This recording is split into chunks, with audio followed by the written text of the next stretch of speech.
Assalamualaikum warahmatullahi wabarakatuh. Salam sejahtera bagi kita semua. Perkenalkan, kami dari kelompok 3 mata kuliah Sistem Informasi Manajemen Fakultas Ekonomi dan Bisnis Universitas Pakuan yang diampu oleh dosen pengampu yaitu Bapak Eka Patra, SEMM, CBOA, CCC, CIJ. Jadi pada kesempatan kali ini kami akan memaparkan tentang konsep dan klasifikasi dari sistem. Baik, selanjutnya kita akan mempelajari tentang sistem itu seperti apa.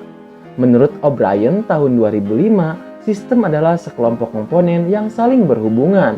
Jadi kalau sebuah sistem kita ibaratkan itu adalah mobil, mana yang lebih penting? Apakah supirnya? Apakah bahan bakarnya? Apakah persenelingnya? Apakah wipernya? Atau apakah kursinya? Nah, kalau sebagai sebuah sistem kita ibaratkan mobil, tidak ada akinya, maka mobil tidak akan jalan. Tidak ada bahan bakarnya, mobil juga tidak akan jalan. Kalau tidak ada bannya, mobil juga tidak akan jalan. Kemudian, kalau tidak ada wipernya, mungkin ketika hujan itu akan sangat berbahaya karena mungkin ada kabut dan lain halnya yang membahayakan. Sehingga, kalau memang mobil adalah sebagai sebuah sistem, maka tidak akan bisa jalan jika tanpa ada kelengkapan dari yang lain. Kalau manusia sebagai sebuah sistem, kita ibaratkan ada mata, ada telinga. Ketika mata tidak berfungsi dengan baik, mungkin akan terganggu. Ketika telinga tidak berfungsi dengan baik, sistem akan terganggu. Nah, berarti kalau organisasi itu adalah sebagai sebuah sistem yang saling berhubungan, satu bidang saja tidak berjalan sebagai mestinya, maka akan mengganggu sistem-sistem yang lain. Kemudian sistem tersebut itu harus bekerja bersama untuk mencapai tujuan bersama. Dalam artian kalau mobil tujuannya agar bisa mengantarkan dari satu kota ke kota yang lainnya, maka keseluruhan sistem yang ada itu adalah untuk membawa penumpang ke tempat tujuan. Roda bergerak itu untuk mencapai tujuan. Kemudian sopir mengendalikan mobil itu untuk mencapai tujuan. Perseneling diatur untuk mencapai tujuan. Ketika ditanjakan, mungkin giginya akan diturunkan dan lain sebagainya untuk mencapai tujuan bersama. Jadi, keseluruhan sistem tersebut bekerja bersama untuk mencapai tujuan bersama, yaitu sampai ke kota tujuan. Kemudian, mencapai tujuan bersama dengan menerima input serta menghasilkan output dalam proses transformasi yang teratur, sehingga sistem tersebut saling bekerja sama secara teratur, saling berhubungan antara satu dengan yang lainnya, dan ada SOP yang jelas. Kemudian, menurut syarat-syarat sistem, menurut Henry Haposen, UV Simanung-Khalid, beliau menyatakan sistem harus dibentuk untuk menyelesaikan sebuah tujuan. Sistem yang ada dibentuk untuk mencapai tujuan bersama dan diharuskan untuk mencapaikan tujuan tersebut. Kemudian, elemen sistem harus mempunyai rencana yang ditetapkan. Jadi, elemen-elemen dari sistem tersebut harus mempunyai rencana yang jelas untuk mencapai rencana yang telah ditetapkan. Kemudian, harus ada hubungan di antara elemen sistem antara yang satu dengan yang lainnya itu harus saling berhubungan, harus saling mengendalikan antara yang satu dengan yang lainnya seperti itu. Kemudian, unsur dari proses ada arus informasi, energi, material, lebih penting dari elemen-elemen sistem. Kemudian, tujuan organisasi lebih penting daripada tujuan dari elemen-elemen sistem. Perkenalkan, nama saya Renaldi Alfian, NPM 02118381. Kemudian di sini ada unsur-unsur sistem. Yang pertama harus ada input, yang kedua harus ada proses.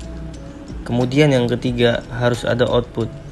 Kemudian harus ada umpan balik. Kemudian harus ada pengendalian. Jadi sebuah sistem itu harus ada input yang jelas. Input itu adalah akan menjadi dasar, menjadi hal yang utama sehingga proses-proses selanjutnya. Karena merupakan proses sisteming, sebuah proses yang berhubungan teratur, sistematis.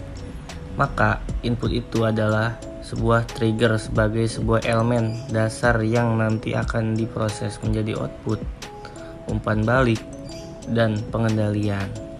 Dan selanjutnya ada sebuah proses dalam artian input diproses agar mendapatkan output yang diinginkan dalam sebuah informasi. Kemudian harus ada umpan balik dalam artian setelah nanti ada informasi tersebut akan apakah menjadi sebuah kebijakan oleh top manajemen, middle manajemen, operasional manajemen untuk diperbaiki agar lebih baik lagi. Dan bukan yang dirubah itu datanya, tetapi dirubah itu adalah proses faktual di lapangan dari inputnya. Itu seperti apa? Karena kalau dirubah datanya diinginkan standar yang seharusnya, maka itu sebuah pembohongan. Dan itu nanti ketika pengembalian sebuah kebijakan tidak sesuai dengan seharusnya, karena data yang diperoleh tidak sesuai dengan data yang ada di lapangan. Kemudian selanjutnya di sini menurut DP Goyal 2003 ada beberapa hal. Yang pertama harus ada data, itu merupakan input. Kemudian ada pemrosesan, dikelompokkan, disortir, diringkas, dihitung. Kemudian nanti akan memberikan sebuah informasi atau output sehingga nanti ada keputusan dan ada umpan balik seperti itu. Perkenalkan, nama saya Panji Maulana Firdaus dengan NPM 9392. Kemudian selanjutnya ada model umum sistem. Yang pertama itu ada masukan, kemudian ada proses atau transformasi, ada kendala dan kontrol, kemudian ada keluaran untuk mencapai tujuan sesuai dengan standar atau tidak, kemudian ada umpan balik. Kemudian ada komposisi sumber daya, yaitu ada abstrak dan fisik. Abstrak itu tidak kelihatan. Kemudian ada proses terjadinya sistem, yaitu ada alamiah atau natural, ada buatan atau artifisial. Kemudian ada kepastian cara beroperasi, yaitu ada deterministik dan probabilistik, yaitu ada yang sudah pasti deterministik dan masih kemungkinan seperti probabilistik. Kemudian ada interaksi dengan lingkungan, yaitu ada yang terbuka dan ada yang tertutup. Kemudian ada sistem tertutup, yaitu berarti tidak ada pertukaran dengan lingkungan. Kemudian ada sistem relatif tertutup, yaitu berarti pertukaran yang terkontrol dengan lingkungan terisolasi dari gangguan luar. Inputnya yaitu yang sudah diketahui dan ditemukan, outputnya yang sudah diketahui dan ditentukan. Kemudian ada sistem terbuka, yaitu berarti fokus pada input yang diketahui dan yang tidak diketahui serta gangguan luar. Inputnya diketahui, tidak diketahui, dan gangguan. Kemudian baru menghasilkan output. Kemudian ada kemampuan mengatur operasi sendiri, yaitu ada lingkaran terbuka atau dinamis, ada lingkaran tertutup atau sibernetika. Nah, di sini yang dinamis kita lihat ada input, ada transformasi, ada output. Transformasi yaitu sebuah proses yang dinamis. Kemudian ada sibernetik, dimulai dari tujuan lalu ke mekanisme pengendalian. Di sini jelas mekanisme pengendalian. Kemudian dari mekanisme pengendalian itu ada yang menghasilkan input dan output, sehingga nanti dari input kemudian ke transformasi baru menghasilkan output. Poin selanjutnya yaitu mengenai sistem manusia dan mesin yang akan saya jelaskan. Perkenalkan, nama saya Arifina, NPM 02111945. Selanjutnya yaitu ada sebuah pendapat dari Amalia mengenai mesin dan manusia.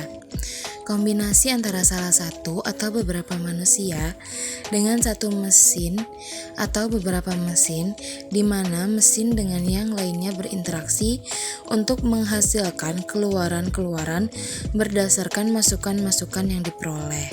Kemudian selanjutnya di sini ada ilustrasi interaksi antara manusia dan mesin. Yang pertama di situ ada operator yang nantinya akan mengoperasikan sebuah alat yang nantinya akan melalui proses alat kontrol, lalu diproses dan menjadi display.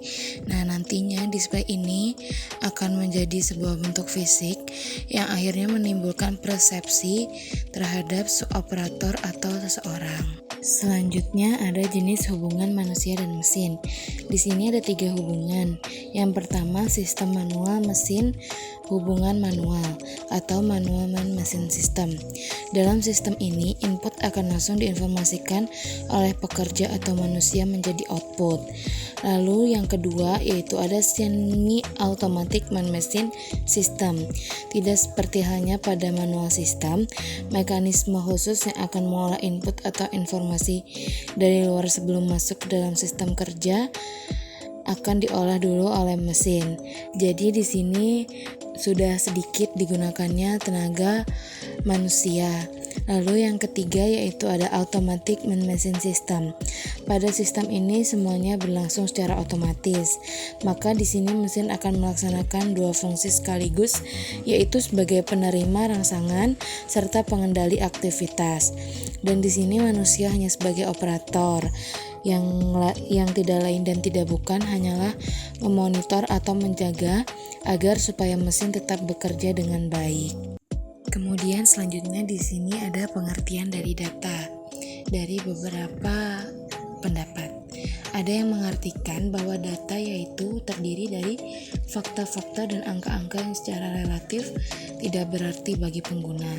Tetapi ada juga yang mengartikan atau berpendapat bahwa data merupakan angka-angka, numbers, kata-kata, word atau phrase, ungkapan atau phrases yang jika diolah atau diproses dapat menghasilkan informasi. Berikutnya yaitu apa itu informasi? Menurut pendapat Davis dan Olson tahun 1993, informasi adalah sebagai data yang sudah diolah ke dalam bentuk yang bermanfaat atau berguna bagi penerimanya dan memiliki nilai nyata atau nilai yang dapat dipahami dalam pengambilan keputusan atau tindakan saat ini dan masa yang akan datang. Setelah itu ada proses menghasilkan informasi, yaitu data atau input diproses, melakukan pemilahan atau pemilihan mana data yang lebih penting dan akan menghasilkan informasi. Setelah itu ada jenis-jenis informasi. Jenis informasi yang pertama ada strategis, taktis, dan operasional. Lalu berdasarkan kualitas informasi menurut Goyal tahun 2003, yaitu adanya ketepatan waktu, keakuratan, adanya relevansi, adanya kecukupan, kelengkapan, kejelasan, dan berbasis pengecualian. Sedangkan menurut Danu Wirapangestu, kualitas informasi yaitu adanya akurat, tepat pada waktunya, dan relevan. Kemudian untuk dimensi informasi ada 3, yaitu ada dimensi ekonomis, dimensi bisnis, dan dimensi teknikal. Selanjutnya yaitu ada model umum manusia sebagai pengolah informasi. Yang pertama itu ada indera penerima, yaitu seperti mata, telinga, kulit, dan alat indera lainnya. Selanjutnya yaitu ada unit pemrosesan informasi, yaitu otak dan memori. Setelah itu ada output respon, yaitu keputusan, tugas, dan lain-lain. Selanjutnya ada perbedaan manusia dan mesin. Berdasarkan kecepatan kerja, manusia lebih lambat dibandingkan mesin lebih cepat.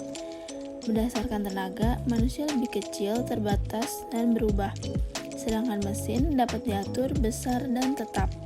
Berdasarkan keseragaman, manusia tidak dapat diandalkan, sedangkan mesin dapat diandalkan. Berdasarkan ingatan, manusia itu bermacam-macam, sedangkan mesin itu hanya tertentu. Berdasarkan kalkulasi, manusia lebih lambat, kesalahan besar, mampu mengoreksi, sedangkan mesin cepat, tepat, tidak ada kemampuan koreksi. Selanjutnya ada berdasarkan reaksi terhadap yang berlebihan.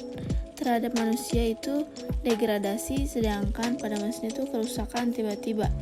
Yang terakhir yaitu berdasarkan kepintaran manusia, yaitu pada analisa, buat keputusan, dan lain-lain. Sedangkan mesin hanya iya atau tidak. Assalamualaikum warahmatullahi wabarakatuh. Selanjutnya akan dibacakan oleh saya, Derajat Rahmatullah Ikram, NPM 8385. Yang pertama ada filtering. Filtering menurut Davis and Olson tahun 1993 halaman 237 menyebutkan bahwa penyaringan merupakan hasil dari 3 faktor dalam rangka menentukan output, diantaranya adalah kerangka acuan individu atau disebut frame of reference of individual yang didasarkan pada pengalaman dan pengetahuan sebelumnya. Yang kedua ada prosedur keputusan yang normal atau juga disebut normal decision procedure. Yang terakhir ada pembahasan keputusan di bawah tekanan atau disebut juga decision making under stress.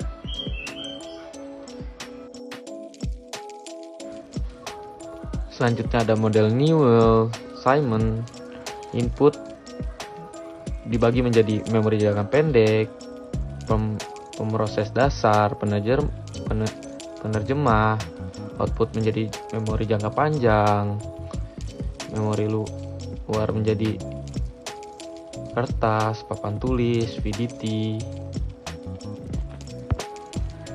Selanjutnya ada sumber-sumber yang sudah disampaikan, decoupling atau disebut pemisahan. Pemisahan hubungan antara subsistem yang terlalu erat sehingga kedua sistem dapat beroperasi secara bebas. Cara yang dilakukan ada 3. Yang pertama ada inventories buffer atau jalur tunggu. Kedua, kelenturan sumber daya atau visible resources. Yang ketiga, standarisasi. Inventories, buffer, dan jalur tunggu dalam contoh subsistem bahan baku dan subsistem produksi. Jalur persediaan atau disebut inventories akan memungkinkan kedua subsistem beroperasi lebih bebas. Subsistem bahan baku itu dibagi menjadi 2. Yang pertama ada inventories dan juga subsistem produksi. Buffer pada sistem komputer digunakan untuk menyeimbangkan antara tingkat masukan atau juga disebut input dan tingkat keluaran atau juga disebut output. Selanjutnya ada kelenturan sumber daya. Prinsip dasarnya adalah bahwa dengan sumber daya yang lentur, maka akan menyederhanakan komunikasi antar subsistem.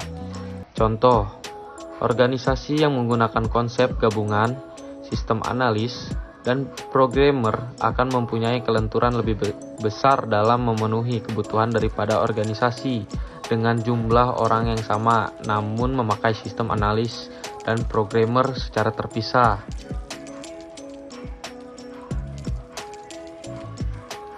Dan di sini ada standarisasi.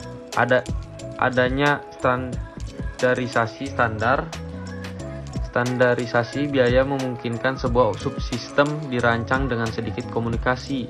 Contoh, adanya standar kode produk memungkinkan bagian produksi dapat merancang modul pengolahan data mengenai barang jadi tanpa harus berunding dengan pihak lain untuk menentukan kode yang harus digunakan. Selanjutnya, manusia sebagai pengolah informasi. Nah, di sini ada model dasar. Ada masukan dari indera penerima. Yang pertama, yang kedua ada saluran. Itu menjadi filter. Yang ketiga ada ingatan. Terus menjadi pengolahan mental. Terus saluran dan hasil keluar. Nah, di sini ada sistem pengolah informasi manusia.